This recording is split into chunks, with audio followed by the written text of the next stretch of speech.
अस्सलाम वालेकुम beautiful people, क्या हाल चाल हैं आप लोगों के और कैसे हैं आप। दिन का आगाज़ करते हैं हम अपने ब्रेकफास्ट से। चूँकि मेरी काम वाली हमें छोड़ के जा चुकी है, मैंने साथ में वॉशिंग लगाई हुई थी और मैं ब्रेकफास्ट भी कर रही थी। और वीडियोस के अपलोड ना होने की वजह बिजली है, जो कि 1 मिनट भी टिकती ही नहीं है। आप सांस लेते हैं तो बिजली आ जाती है और अगला सांस लेते हैं तो बिजली चली जाती है। देन उसके बाद दोपहर में मैं बना रही थी करेले, आलू करेले की सब्ज़ी। और बहुत से लोग आलू करेलों में नहीं डालते हैं, लेकिन मैं डालती हूँ क्योंकि करेले अगर बच्चे शौक़ से खाएं ना खाएं, लेकिन चिप्स की तरह फ्राई किए हुए आलू बच्चे बहुत शौक़ से खाते हैं। अच्छा जी, बहुत से दिनों से मैं सोच रही थी कि जब हम लोग ये बात पढ़ते हैं, ये सुनते हैं कि अल्लाह हमारी शरक से ज़्यादा करीब है और अमाल का दारोमदार नीयतों पे होता है, तो ये दोनों चीज़ें किस चीज़ से कनेक्ट होती हैं? हमारे दिल से। तो यानी दिल से इकरार कर लेना या दिल से छोड़ देना बहुत ज़रूरी होता है। कभी कभी अपने दिल को लेके आगे बढ़ जाना बहुत ज़रूरी होता है और कुछ चीज़ों को पीछे छोड़ देना बहुत ज़रूरी होता है।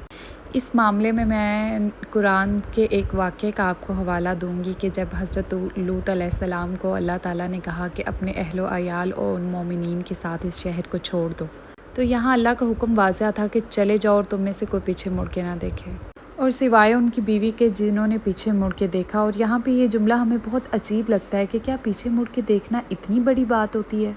ये मखसूस तजस्सुस नहीं था, ये वाबस्तगी थी। बाज़-औक़ात पीछे मुड़ के देखने का मतलब ये होता है कि दिल वहाँ से कभी निकला ही नहीं है, दिल ने कभी उस चीज़ को छोड़ा ही नहीं है, दिल ने कभी उस गुनाह को तर्क ही नहीं किया जिससे अल्लाह ने मना किया है। तुमने कदम तो आगे बढ़ा लिए हैं, लेकिन तुम्हारी मोहब्बत और दिल वहीं पीछे रह गया है, उसी शहर में। हालांकि हकीकत में अल्लाह वहाँ से उन लोगों को निकाल के उनको निजात दिला रहा था, उनको हलाकत से बचाना चाहता था। मगर निजात सिर्फ वहाँ से चल देने का नाम नहीं था, निजात नाम था छोड़ देने का, दिल से तर्क कर देने का। हज़रत लूत अलैहिस्सलाम की बीवी मोमिनों के साथ चल तो रही थी, लेकिन उनका दिल वहीं अपने शहर में ही था। और यहाँ पे अल्लाह ताला की खामोश वार्निंग है कि आप नेक लोगों के साथ खड़े भी हो सकते हैं, लेकिन आप उस चीज़ को छोड़ नहीं सकते हैं जिससे अल्लाह ताला ने आपको रुकने का हुक्म दिया है। पीछे मुड़ के देखना आँखों के बारे में नहीं है, ये दिल के बारे में है कि आपका दिल कहाँ खड़ा हुआ है। ये हमारी ज़िंदगी में हर जगह पे ये वाक़या अप्लाई होता है। अल्लाह ने कहा कि चले जाओ और पीछे मुड़ के मत देखना, क्योंकि जिस चीज़ की इंसान आरज़ू करता है वो चीज़ उसको वापस अपनी तरफ खींच लेती है, चाहे वो कोई गुनाह हो या कोई ऐसी जगह जहाँ से अल्लाह आपको बचा रहा होता है, किसी अज़ियत से, किसी दुख से।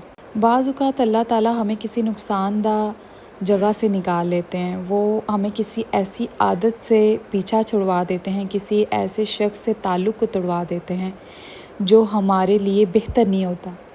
फिर अल्लाह इंसान के कदम नहीं देखता, फिर अल्लाह इंसान का दिल देखता है कि उसने दिल से तौबा कर ली है, आया उसने दिल से इस बात को मान लिया है कि ये चीज़ उसके लिए गलत थी। अल्लाह की मसलहतें एट अ टाइम इंसान को समझ नहीं आती हैं, लेकिन आहिस्ता आहिस्ता वक्त के साथ इंसान कहता है कि हाँ, ये बिल्कुल ठीक था। इसलिए हमें कोशिश करनी चाहिए कि हम जिन बातों से अल्लाह ने मना किया हुआ है, अपने दिल से उन बातों को तर्क करें और दोबारा उन बातों की तरफ मुड़ के ना देखें। वो कोई भी बातें हो सकती हैं, वो किसी किस्म की चुगली से रुकना हो सकता है, वो किसी किस्म के झूठ से रुकना हो सकता है, वो किसी किस्म के गुनाह से रुकना हो सकता है वो अपने आप से वादा हो नमाज को पढ़ने का कि मैं दोबारा इसको नहीं छोड़ूंगा। तो जब हम कलमा शहादत पढ़ते हैं तो उसमें हम इस चीज़ की शहादत देते हैं और दिल से इकरार करते हैं इस बात का। दिल से इकरार करना ही हर बात का रूट है। जब हम नमाज़ पढ़ते हैं तो हम दिल से नियत करते हैं, उसके बाद हमारी नमाज़ होती है। जब हम रोज़ा रखते हैं तो हम पहले उसकी नियत करते हैं, यानी कि तमाम बातें हमारे दिल से जुड़ी हैं। इन सारी बातों को करने का मतलब ये है कि हम अपने दिल को साफ़ रखें, बिल्कुल शीशे की तरह। जैसे हम शीशे को साफ़ करते हैं, मिरर को, तो हम उसमें बिल्कुल प्रॉपर हमें अपना अक्स नज़र आना चाहिए, ना कि उसके ऊपर दाग, गंदगी और धब्बे होने चाहिए। अगर आप किसी को माफ़ कर रहे हैं तो उसको दिल से माफ़ कर दें, चाहे वो शख्स आपको अच्छा समझे या बुरा समझे। आपको अल्लाह के साथ अपने मामलात को बिल्कुल दुरुस्त करने की ज़रूरत होती है कि क्योंकि हम ये जानते हैं कि अल्लाह हमारी शरक से ज़्यादा करीब है, تو ہم انسان کون ہیں جن کو ہم وضاحتیں دیں، یا ہم کون ہوتے ہیں جو ہر کسی کو ہی اچھا بن کے دکھانے کی کوشش کریں؟ ہم نے اپنے دل کا معاملہ اللہ کے ساتھ جوڑنا ہے۔ آپ کتنے ہی نیک بن جاؤ، آپ لوگوں کی زبانوں سے محفوظ نہیں رہ سکتے، لیکن آپ اپنے دل کو تو صاف رکھ سکتے ہیں نا۔ حضرت موسیٰ علیہ السلام کی اس دعا کے بارے میں شاید آپ کو معلوم ہو جو انہوں نے اللہ تعالیٰ سے مانگی۔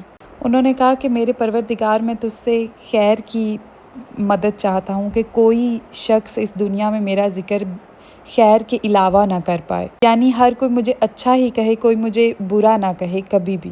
تو اللہ تعالیٰ نے حضرت موسیٰ علیہ السلام کو آگے سے جواب دیا کہ اے موسیٰ، یہ ایک ایسی چیز ہے جو میں نے اپنے بارے میں اختیار نہیں کی ہے، تو میں یہ تمہارے بارے میں کیسے اختیار کر سکتا ہوں؟ اس بات کا مطلب یہ تھا کہ لوگوں نے تو یہاں تک کہہ ڈالا کہ اللہ کو بیوی اور بچے ہیں، نعوذ باللہ۔ تو کیا تم ایسے لوگوں کی باتوں سے محفوظ رہنا چاہتے ہو؟ اس لیے جو آپ کا مالک ہے اس کے ساتھ تعلق کو ہموار کرنے کی ضرورت ہے۔ جب آپ کا اس کے ساتھ ریلیشن اچھا ہو جائے گا نا، تو سبھی کام خود سے خود ٹھیک ہو جائیں گے۔ اس کے بعد جی، سارے کاموں سے فارغ ہونے کے بعد میں نے بنائی اچھی سے اپنے لیے گرین ٹی، اور یہ ایک بک ریڈ کر رہی ہوں میں آج کل۔ جب میں پڑھ لوں گی تو اگر یہ اچھی ہوئی، بتانے والی ہوئی، تو اس کو میں ایکسپلین کروں گی۔ اور آئی ہوپ جو میسیج میں کنوے کرنا چاہ رہی تھی وہ میں نے اچھے سے اور آسان الفاظ میں آپ لوگوں کے ساتھ کنوے کیا۔ اس کے بعد میں نے 2 گھر میں پہننے کے لیے سوٹ منگوائے تھے زیلبری سے اسٹچڈ، تو I want to share with you guys.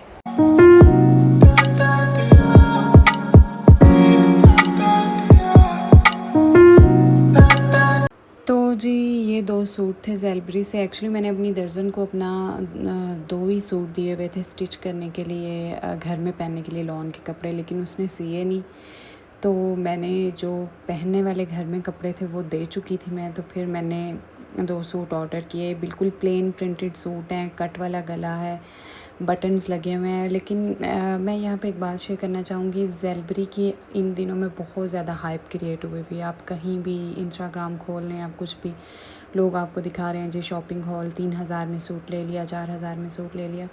But ٹھیک ہے، لیکن یہ بڑے برانڈس کی نسبت ان کی سٹیچنگ میں آپ دیکھیے گا جگہ جگہ پہ پلین سمپل شلوار ہے، اس کے اوپر ڈائی اینڈ ڈائی 2 کلرز کا دوپٹہ ہے، نیچے سی گرین ہے کلر اور اوپر ہے اسکن کلر۔ ابھی میں آپ کو اچھے سے یہ رکھ کے کھول کے بھی دکھاؤں گی۔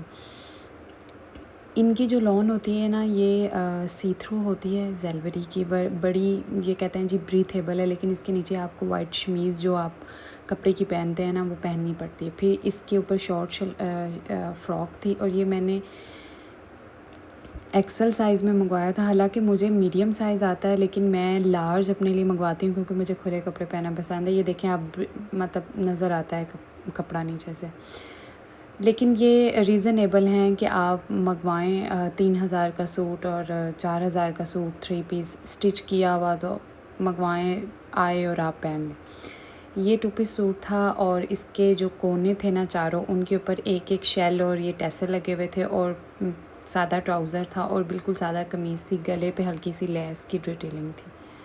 ان کے علاوہ ایک اور سوٹ میں نے لیا تھا، وہ دوپٹہ قمیض، اس کی اور اس کی پکچر میں اٹیچ کر دوں گی، لیکن جو فرسٹ سوٹ ہے نا اس کی مجھے پک ملی نہیں ہے اٹیچ کرنے کے لیے۔ جو 3rd سوٹ ہے وہ آلریڈی میں پہن چکی ہوں، لیکن اس کی تصویر میں اٹیچ کر رہی ہوں۔ چلیں جی، آج کے لیے اتنا ہی، آپ سے ملاقات ہوتی ہے اگلے ولاگ میں۔ اللہ حافظ۔